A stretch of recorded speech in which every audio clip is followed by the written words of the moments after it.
दोस्तों, आपने Albert Einstein, sir Isaac Newton, Galileo Galilei इन सभी का नाम तो सुना ही होगा। फिजिक्स और साइंस के क्षेत्र में इनके सभी का महत्वपूर्ण योगदान रहा है और इन सभी का गुरुत्वाकर्षण के सिद्धांत पर महत्वपूर्ण भूमिका रही है।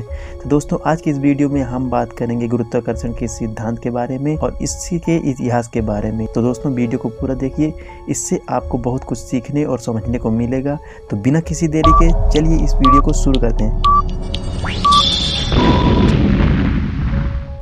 दोस्तों, पहले के लोग ये तक नहीं जानते थे कि हमारी पृथ्वी गोल है या अंडाकार, तो ग्रेविटी बड़ी दूर की बात। लेकिन समय जैसे जैसे बीतता गया, लोग अपना अपना मत देते गए। जिस तरह समय के साथ हर चीज़ अपडेट होती रहती है, उसी तरह ग्रेविटी के बारे में लोग अपना अपना मत देते गए। दोस्तों, मैं बता दूं कि ग्रेविटी की खोज सबसे पहले अपने भारत में महान गणितज्ञ एवं ज्योतिषी भास्कराचार्य द्वारा अपनी पुस्तक सिद्धांत शिरोमणि में की थी। भले ही दुनिया ग्रेविटी की खोज का श्रेय आइजैक न्यूटन को देती है, पर न्यूटन के जन्म से लगभग 500 साल पहले ही महान गणितज्ञ भास्कराचार्य ने इसकी नींव दी थी। 16वीं शताब्दी के मध्य में एरिस्टोटल द्वारा दिए गए सिद्धांत को गलत ठहराया गया। एरिस्टोटल ने बताया था कि भारी वस्तुएं ज़्यादा तेजी से ऊपर से गिरती हैं, जबकि हल्की वस्तुएं भारी वस्तु की तुलना में कम तेजी से गिरती हैं। 15 फरवरी 1564 को जन्मे गैलीलियो गैलीली एरिस्टोटल के द्वारा दिए गए सिद्धांत को मानने को तैयार नहीं थे। उनको लग रहा था कि कहीं न कहीं इसमें कुछ कमी है। जब विज्ञान के नज़रिए में कैलकुलेशन और ऑब्जर्वेशन मेल नहीं खाते हैं, तो इस केस में या तो ऑब्जर्वेशन गलत हो सकता है या कि कैलकुलेशन। इसी बात को लेकर गैलीलियो गैलीली ने अपने ऑब्जर्वेशन और एक्सपेरिमेंट में एरिस्टोटल को गलत ठहराया। उन्होंने पाया कि भारी वस्तुओं और हल्की वस्तुओं का अलग अलग टाइम पर गिरना वातावरण में उपस्थित एयर रेजिस्टेंस के कारण होता है।